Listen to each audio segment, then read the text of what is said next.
Hello friend, कैसे हैं आप सब। उम्मीद है कि आप सब अच्छे हैं, आप लोग की तैयारी अच्छी। चलिए ठीक है दोस्तों, आज हम बीपीएससी का practice set number 13 episode discuss करने वाले हैं, जिसमें हम 40 एमसीक्यू डिस्कस करेंगे और ये 6 to 12 के लिए। ठीक है, ये कॉमन पेपर है, याद रखिए क्या है ये आपका कॉमन पेपर है। ठीक है दोस्त, तो वीडियो को लास्ट तक बने रहिएगा।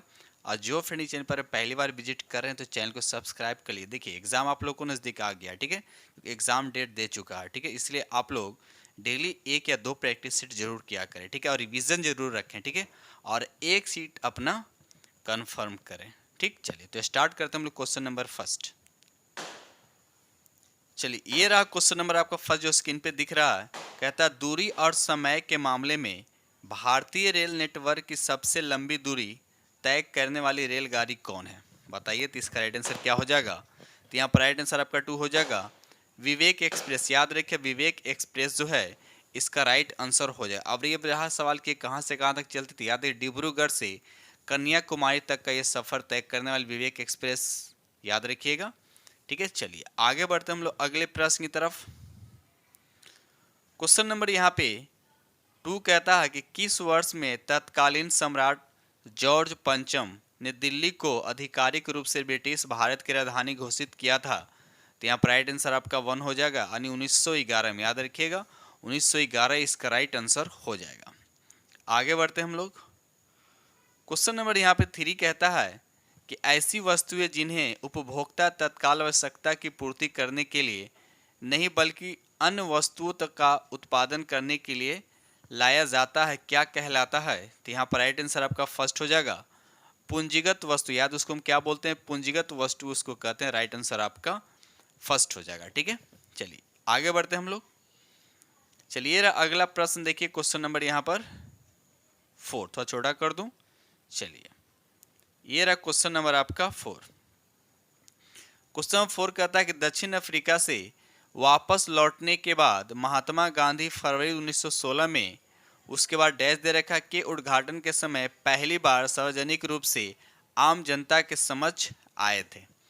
तो बताइए इसका राइट आंसर क्या होता है। राइट आंसर आपका 4 हो जाएगा, बनारस हिंदू विश्वविद्यालय। याद रखिएगा बनारस हिंदू विश्वविद्यालय जो है इसका राइट आंसर हो, यानी गांधी जी भारत में सर्वप्रथम सार्वजनिक रूप से फरवरी 1916 में बनारस हिंदू विश्वविद्यालय, इसको बोलते हैं BHU, के उद्घाटन के समारोह में शामिल हुए थे। तो आप लोग कमेंट सेक्शन में बताइएगा कि महात्मा गांधी जी ने फाइनली दक्षिण अफ्रीका से कब लौटे थे। ठीक है, चलिए आगे बढ़ते हम लोग।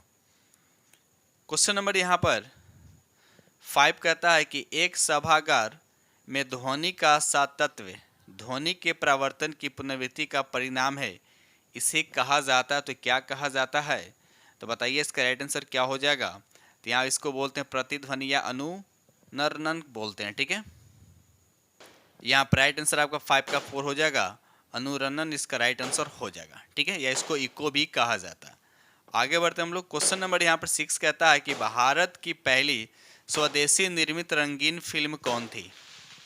तो यहाँ पर राइट आंसर आपका 2 हो जाएगा, किसान कन्या इसका राइट आंसर हो। याद है किसान कन्या इसका राइट आंसर हो जाएगा।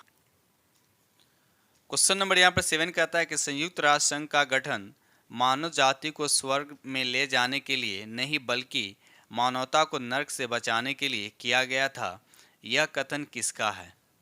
तो यहाँ पर राइट आंसर आपका सी हो जाएगा, डैग हैमर्स कॉल्ड का। याद रखिए राइट आंसर आपका यहाँ पे 3 हो जाएगा। ठीक है, चलिए आगे बढ़ते हैं हम लोग अगले प्रश्न की तरफ।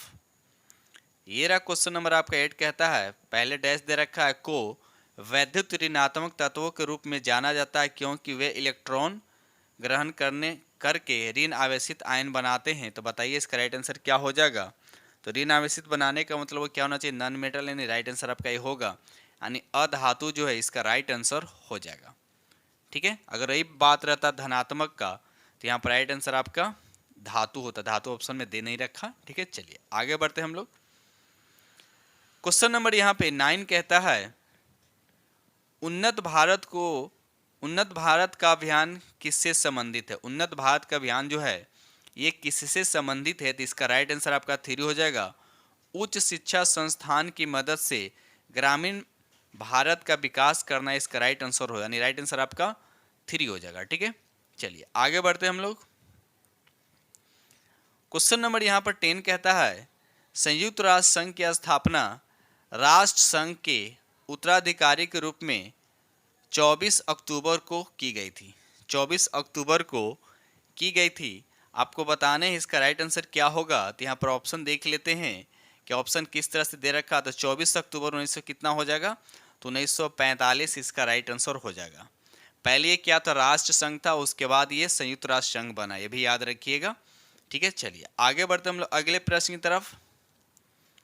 क्वेश्चन नंबर यहाँ पर 11 कहता है खगोलीय भौतिक विज्ञानी, उसके बाद डैश दे रखा है, ऐसे पहले जीवित व्यक्ति बन गए जिनके नाम पर नासा ने अंतरिक्ष यान का नाम रखा। इन्होंने 1958 में सर्वप्रथम सौर पवन, जिसको सोलर विंड कहते हैं, के अस्तित्व को सैद्धांतिक रूप दिया था। तो कौन था इसका, तो इसका राइट आंसर आपका फर्स्ट हो जाएगा यूजिन पार्कर। याद रखिए यूजिन पार्कर जो है इसका राइट आंसर हो जाएगा। इसका जन्म की बात करते हैं तो इसका जन्म जो हुआ था 10 जून 1927 को, याद रखिएगा। चलिए आगे बढ़ते हम लोग अगले प्रश्न की तरफ।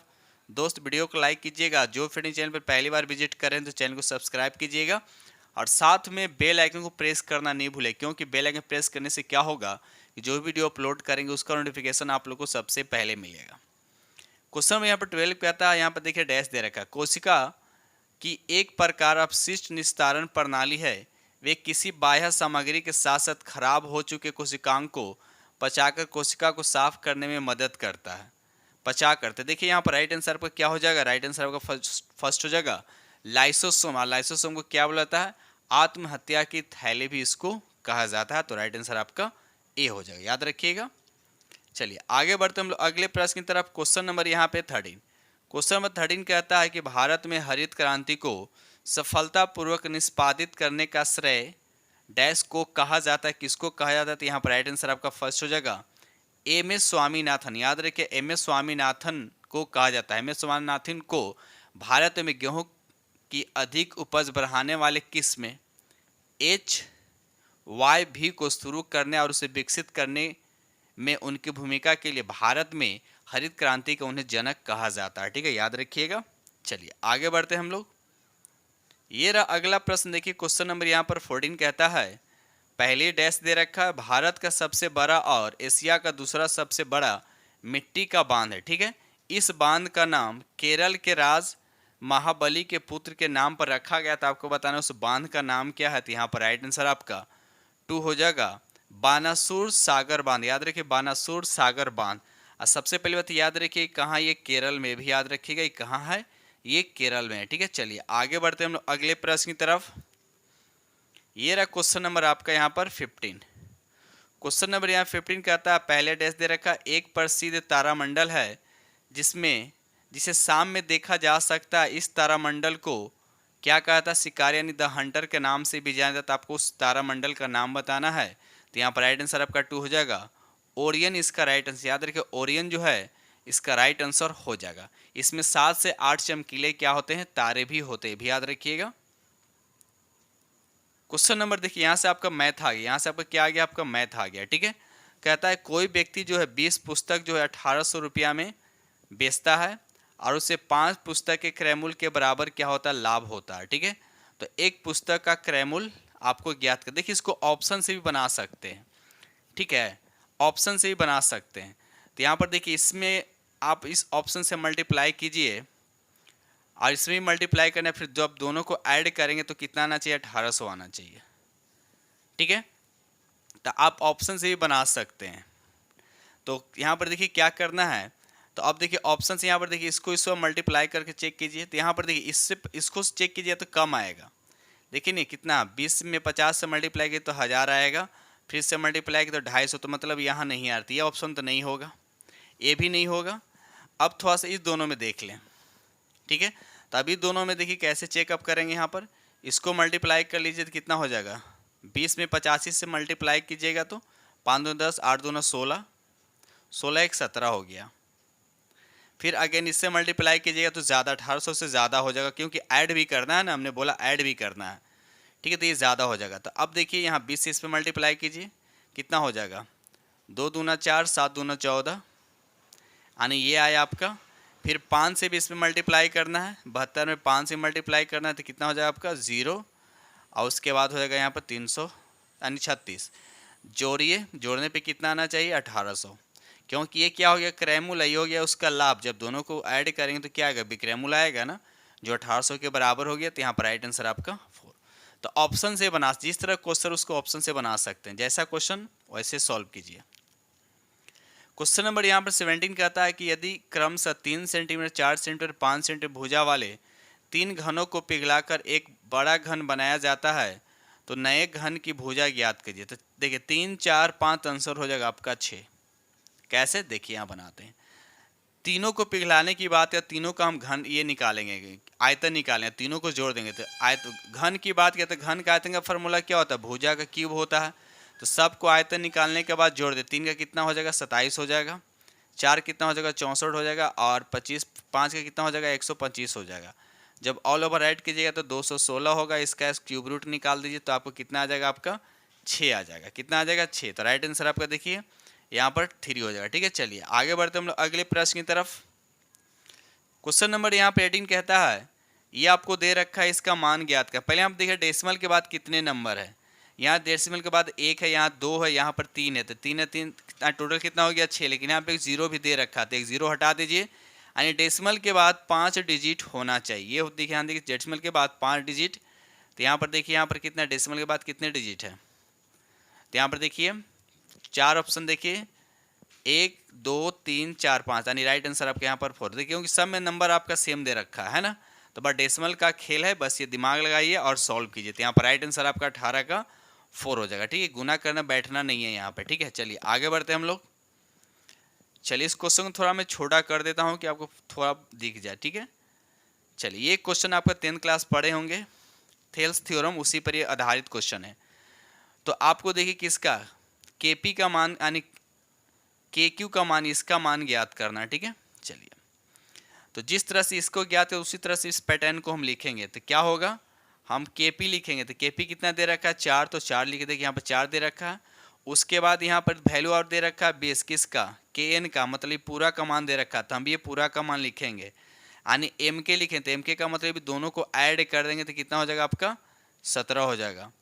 ठीक है, कितना हो जाएगा 17। हमको सिर्फ इतना का मान निकालते, इसको मान लेते हैं एक्स, इसको मान लेते हैं हम एक्स मान लेते हैं, उफ हट गया, फिर से लिख देते हैं 4, नीचे कितना लिखा था 17 लिखा था, यहाँ पर हम इसको x मान लेते हैं।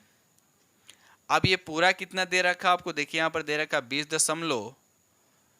दशमलव यहाँ पर कितना दे रखा आपका 20 दशमलव यहाँ पे 4 दे रखा। तो 17 से कितना मार्क 17 कम 17, 17 दूना कितना हो जाएगा 17 दूना 34 हो जाएगा। अब 12 से 4 मल्टीप्लाई किया तो बढ़ चौका 48 यानी 4.8, तो 4.8 राइट आंसर आपके यहाँ पे 2 हो जाएगा। ठीक है, चलिए आगे बढ़ते हैं हम लोग अगले प्रश्न की तरफ।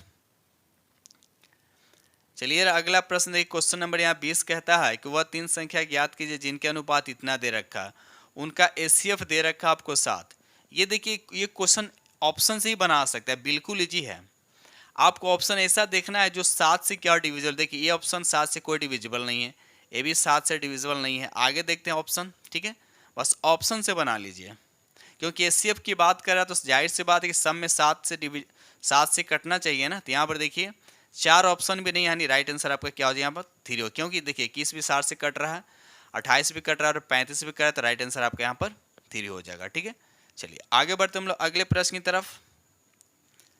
क्वेश्चन नंबर यहाँ पे 21 कहता है, देखिए वर्ष दे रखा पहले, उसके बाद डैश दे रखा, में स्वेज नहर को खोल दिया गया और इसे विश्व अर्थव्यवस्था के साथ साथ मुंबई यानी वर्तमान में इसको मुंबई बोला जाता है के संबंधों को और अधिक मजबूती मिली है। तो किस वर्ष, यहाँ पर राइट आंसर आपका 4 हो जाएगा 1869। याद रखिए 1869 इसका राइट आंसर हो जाएगा। और साथ साथ ये भी याद रखिए स्वेज नहर जो है ये भूमध्य सागर और लाल सागर को क्या करना जोड़ता है, याद रखिएगा। ठीक है, चलिए आगे बढ़ते हम लोग अगले प्रश्न की तरफ। क्वेश्चन नंबर यहाँ पे 22 कहता है कि 1916 के लखनऊ समझौतों ने नरमपंथियों, भारतीय राष्ट्रीय कांग्रेस के उग्र सुधारवादियों और उसके बाद डैश दे रखा के लिए एक संयुक्त राजनीतिक मंच प्रदान किया गया था। तो बताना है इसका राइट आंसर क्या होगा। तो यहाँ पर राइट आंसर आपका 3 हो जाएगा मुस्लिम लीग। याद रखिए मुस्लिम लीग जो है इसका राइट आंसर हो जाएगा, याद रखिए मुस्लिम लीग जो है इसका राइट आंसर हो जाएगा। ठीक है, चलिए आगे बढ़ते हम लोग अगले प्रश्न की तरफ। ये रहा क्वेश्चन नंबर आपका 23, कहता भारत में बोकारो इस्पात संयंत्र की स्थापना 1964 में आपको बताना है किस सहयोग से किया था, किसके हेल्प से हुआ था। तो यहाँ पर राइट आंसर आपका 4 हो जाएगा सोवियत। याद रखिए सोवियत इसका राइट आंसर हो जाएगा। ठीक है, चलिए आगे बढ़ते हम लोग अगले प्रश्न की तरफ। ये रहा क्वेश्चन नंबर आपका 24। कहता है गुजरात पर अपनी जीत का जश्न मनाने के लिए अकबर ने फतेहपुर सीकरी में भारत के सबसे ऊंचे प्रवेश द्वार, जिसको बोलते हैं गेट ऑफ मैग्निफिसेंस कहा जाता है, का निर्माण करवाया था। इस गेट का दूसरा नाम क्या है?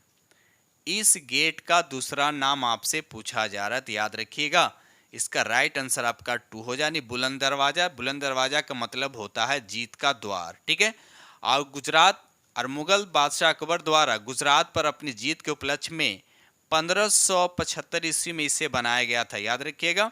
और ये कहाँ है? फतेहपुर में। ठीक है, जो आगरा से 43 किलोमीटर दूर पे। ठीक है, चलिए आगे बढ़ते हम लोग अगले प्रश्न की तरफ। दोस्त वीडियो को लाइक कीजिएगा, और आप लोग लाइक नहीं करते हैं, जो फ्रेंड चैनल पर पहली बार विजिट कर रहे हैं तो चैनल को सब्सक्राइब कर लीजिए और साथ में बेल आइकन को प्रेस करना नहीं भूलिएगा। क्वेश्चन नंबर 25 कहता है कि 1752 में किस अमेरिकी वैज्ञानिक, देखिए अमेरिकी वैज्ञानिक पहले देखिए अमेरिका को वैज्ञानिक है, ने यह बताया कि बिजली का कड़कड़ाना और आपको कपड़ों से चिंगारी निकलना वास्तव में इस घटना है, इस परिघटना है। तो कौन सी घटना है? तो बताना है किस वैज्ञानिक ने ऐसा बताया था। तो इसका राइट आंसर आपका 2 हो जाएगा, बेंजामिन फ्रैंकलिन। याद रखिए बेंजामिन फ्रैंकलिन ने ऐसा बताया था। ठीक है, चलिए आगे बढ़ते हम लोग अगले प्रश्न की तरफ। ये रहा क्वेश्चन नंबर आपका 26। कहता है निम्नलिखित में कौन सा आर्थिक भूगोल का उपक्षेत्र नहीं है? आर्थिक भूगोल का उपक्षेत्र नहीं है। तो यहाँ पर राइट आंसर आपका 4 हो जाएगा, राजनीतिक भूगोल। याद रखिएगा उसको हम क्या बोलते हैं? राजनीतिक भूगोल। इसका राइट आंसर हो जाएगा। क्वेश्चन नंबर यहाँ पे 27 कहता है कि उस देश का नाम बताइए जिसने अपनी प्रगति की गणना के आधिकारिक मानक के तौर पर सकल राष्ट्रीय खुशहाल GNH की घोषणा की है। बताइए इसका राइट आंसर। तो यहाँ पर राइट आंसर आपका फर्स्ट हो जाएगा, भूटान इसका राइट आंसर। याद रखिएगा भूटान इसका राइट आंसर हो जाएगा। क्वेश्चन नंबर यहाँ पर 28 कहता है शीतल पेय में फिर जिसको सनसनाहट कहा जाता है उत्पन्न करने के लिए निम्नलिखित में से क्या मिलाया जाता है? तो बताइए इसका राइट आंसर क्या हो जाएगा। तो यहाँ पर राइट आंसर आपका 2 यानी कार्बनिक अम्ल। याद रखिए कार्बनिक अम्ल मिलाया जाता है। ठीक है, और साथ साथ ये भी याद रखिए जब शीतल पेय पदार्थों को बोतल खोली जाती है तो दबाव निकलता है और कार्बनिक एसिड जो होता है वह कार्बन डाइऑक्साइड गैस बनता है, यानी कार्बन डाइऑक्साइड बनकर बाहर निकलता है, जिससे क्या होता है शीतल पेय पदार्थ जो तेजी से बोतल के बाहर निकलने लगता है। ये भी याद रखिएगा। ठीक है, चलिए आगे बढ़ते हम लोग। क्वेश्चन नंबर यहाँ पर 29 कहता है भारतीय राष्ट्रीय कांग्रेस के प्रथम अध्यक्ष का क्या नाम था? भारतीय राष्ट्रीय कांग्रेस के प्रथम अध्यक्ष का क्या नाम था? बिल्कुल इजी प्रश्न है, तो इसका राइट आंसर आपका 4 हो जाएगा, व्योमेश चंद्र बनर्जी। और भारतीय राष्ट्रीय कांग्रेस की स्थापना कब हुआ था? तो भी याद रखिए 1885 ईस्वी में इसकी प्रथम अधिवेशन कहाँ हुआ था? बम्बे के गोकुलदास तेजपाल संस्कृत महाविद्यालय में आयोजित किया गया था। इसमें केवल कितने प्रतिनिधित्व किए थे, यानी सदस्य कितने थे? तो याद रखिएगा 72। याद रखिए 72। ठीक है, चलिए आगे बढ़ते हैं हम लोग। ये रहा अगला प्रश्न। देखिए भी क्वेश्चन बहुत बार एग्जाम में देखने को मिला होगा, बीपीएससी का अगर आप तैयारी करो तो आप लोगों को देखने को एग्जाम में मिला होगा। कहता है वेदों को इंडो आर्य सभ्यता का सर्वप्रथम साहित्य अभिलेख माना जाता है। इसमें शामिल 4 वेदों के नाम ऋग्वेद, सामवेद, यजुर्वेद, उसके बाद लास्ट में दे रखा आपको। तो बताने यहाँ पे 30 का राइट आंसर क्या होगा? तो यहाँ पर राइट आंसर का फर्स्ट हो जाएगा, जिसको बोला जाता है अथर्ववेद। याद रखिए अथर्ववेद इसका राइट आंसर हो जाएगा। अब यहाँ देखिए वेदों की बात हो रहा है, यहाँ पे वेदों की बात हो तो वेद का मतलब होता है ज्ञान। क्या होता है यहाँ पर? वेद का मतलब होता है यहाँ पर ज्ञान होता है। ठीक है, चलिए क्वेश्चन नंबर यहाँ पर 31। देखिए इतना बड़ा क्वेश्चन है, कहिए कि तो क्वेश्चन इतना बड़ा है कैसे बनाएंगे, देखिए उसको कैसे हम सॉल्व करते हैं। ठीक है, क्वेश्चन नंबर यहाँ पर 31 कहता है कि एक पुस्तक में 250 पृष्ठ है। व्यक्ति ए 1 घंटा में इस पुस्तक को 6 पृष्ठ पढ़ता है, व्यक्ति बी 1 घंटा में इस पुस्तक को 8 पृष्ठ पढ़ता है। ठीक है, इस पुस्तक में 72 पृष्ठों को 2 अध्याय हैं जिन्हें पढ़ना व्यक्ति बी के लिए कठिन है, इसीलिए व्यक्ति बी को उस पृष्ठ को पढ़ने में दुगुना समय लगता है। ध्यान दीजिए दुगुना समय लगता है। उनमें कौन सा व्यक्ति इस पुस्तक को पढ़ने का कार्य पहले समाप्त कर लेगा और अन्य व्यक्ति से कितना जल्द वह इस कार्य को पूर्ण कर लेगा। देखिए इसको कैसे बनाएंगे, पहले हम ए का निकालते, ए कितना समय लेता है, 1 घंटा। देखिए टोटल कितना 250 पृष्ठ, तो 250 में हम क्या करेंगे, 6 से इसको डिवाइड कर देंगे। 6 से इसको हम क्या करेंगे, हम इसको डिवाइड करें। जब डिवाइड कीजिएगा तो यहाँ पर क्या आएगा, पूर्णांक में 41.4/6 आएगा। इसको कन्वर्ट करेंगे हम 60 में, 60 से मल्टीप्लाई करेंगे तो यहाँ पर कितना आएगा, 41 घंटा आएगा। उसके बाद यहाँ पर 40 मिनट आएगा। ठीक है, चलिए आगे बढ़ते हैं हम लोग। ये तो आ गया आपका ए का। उसी तरह से देखिए बी का हम निकालेंगे। तो बी का देखिए, बी का पढ़ने में लगा समय 2 घंटे की बात, यहाँ देखिए 2 दुगने की बात किया जाए, इसको हम कैसे लिखेंगे, बी का निकालते हैं समय। तो यहाँ हो जाएगा 72, देखिए 72 दे रखा है ना, तो 72 गुने कितना हो जाएगा आपका 2 हो जाएगा, बाई 8 हो जाएगा। और उसके बाद देखिए ध्यान दीजिएगा, प्लस 250 में से 72 को माइनस करें तो कितना हो जाएगा आपका 178, बाई यहाँ पर 8। तो इतना को अगर हम सॉल्व करेंगे तो ये बी का वैल्यू आएगा। तो इतना को जब हम सॉल्व करें तो बी का वैल्यू जो आएगा 40 घंटा और 15 मिनट आएगा। तो अब देखिए यहाँ पर बी जो है इतना समय लेता है और ए इतना समय लेता है, तो आप ही देख लीजिए कि कौन काम पहले करेगा, तो बी करेगा। तो कितना देर पहले करेगा, तो जाहिर से 41 घंटा 40 मिनट से 40 घंटा 15 मिनट को अगर माइनस करेंगे तो यहाँ पर आएगा 1 घंटा आपका 25 मिनट। तो देखिए आपका किस ऑप्शन में दे रखा है, बी काम करेगा तो 1 घंटा 25 मिनट, तो राइट आंसर आपका यहाँ पर 2 हो जाएगा। ठीक है, चलिए आगे बढ़ते हैं हम लोग।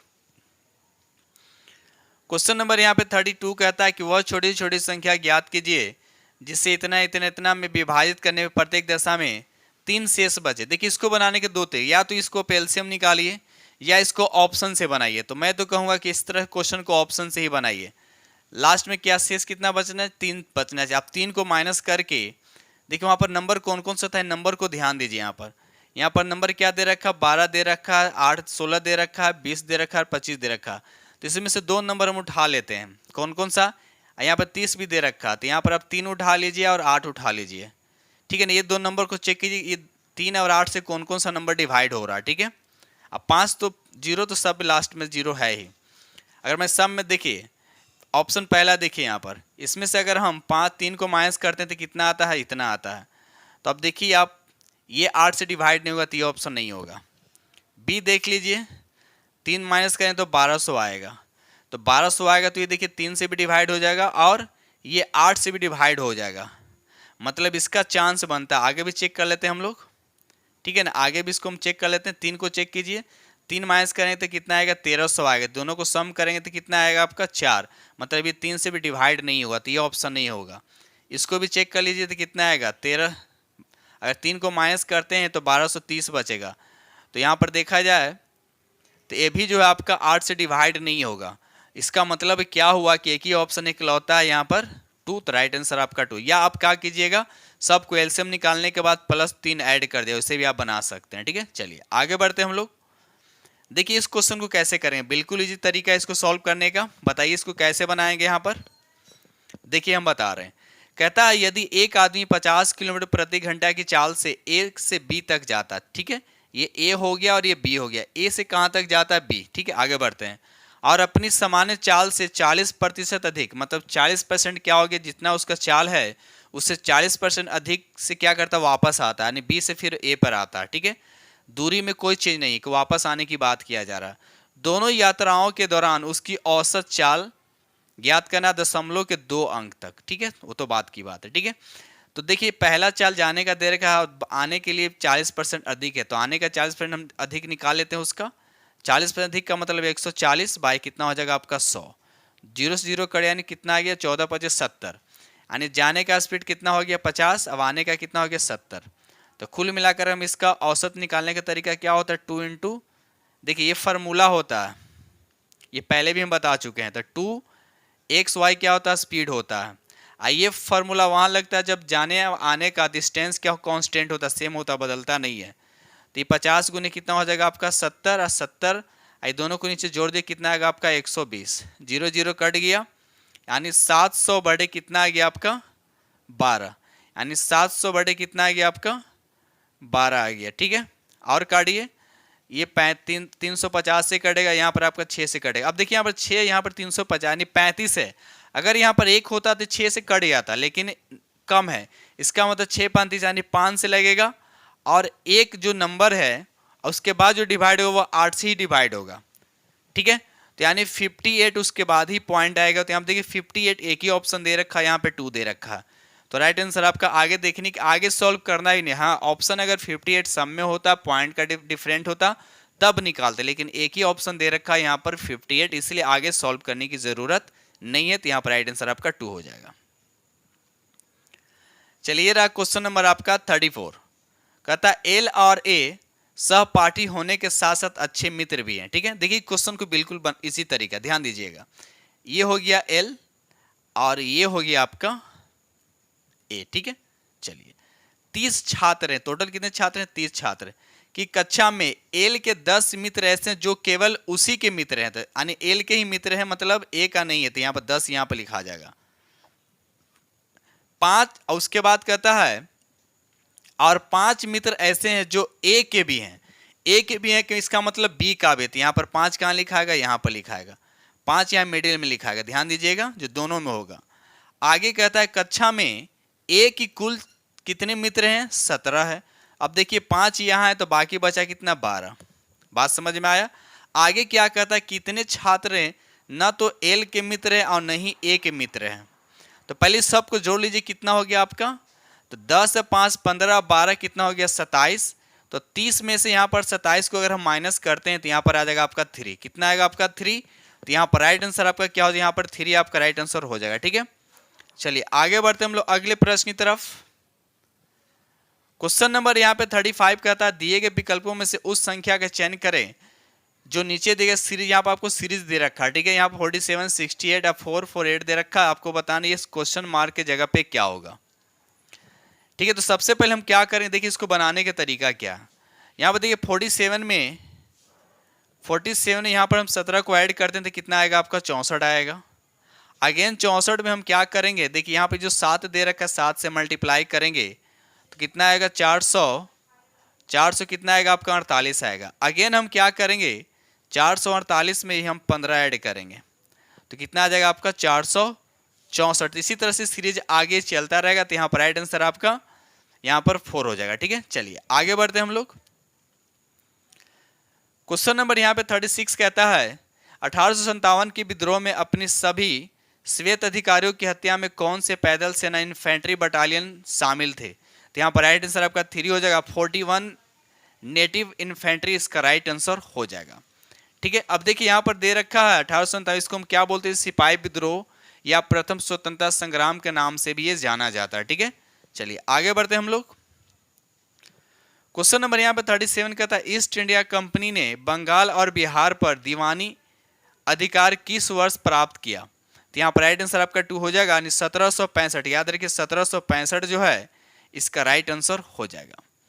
ठीक है, चलिए क्वेश्चन नंबर यहाँ पे 38 कहता है, देखिए पहली डैश दे रखा है, ग्रंथि को जो हाइपोथैलेमस एक पतले डंठल से लटकी हुई होती है मानव शरीर को मास्टर ग्रंथि कहा जाता है। ठीक है, इसको क्या कहता है? मास्टर ग्रंथि कहा जाता है।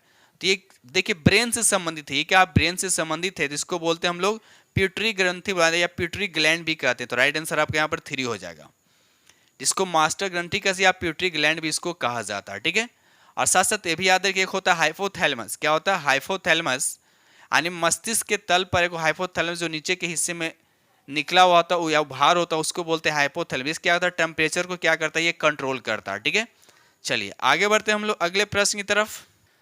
क्वेश्चन नंबर यहाँ पे 39 कहता है मछलियों के बारे में निम्नलिखित में से कौन सा कथन आपका सत्य नहीं? देखिए मछली के बारे में बताने इसमें कौन सा कथन आपका सत्य नहीं है? तो पहला ही दे रखा है, मछली में दोहरा परिसंचरण होता है। मछली में दोहरा परिसंचरण नहीं होता, बल्कि मछली में 2 कक्षीय हृदय, एक ट्रियम और एक वेंट्रिकल होता है। इसमें रक्त का क्या होता है? परिसंचरण होता है। यानी पहला आपका स्टेटमेंट क्या गलत है, बाकी 2 और 3 और 4 आपके क्या है?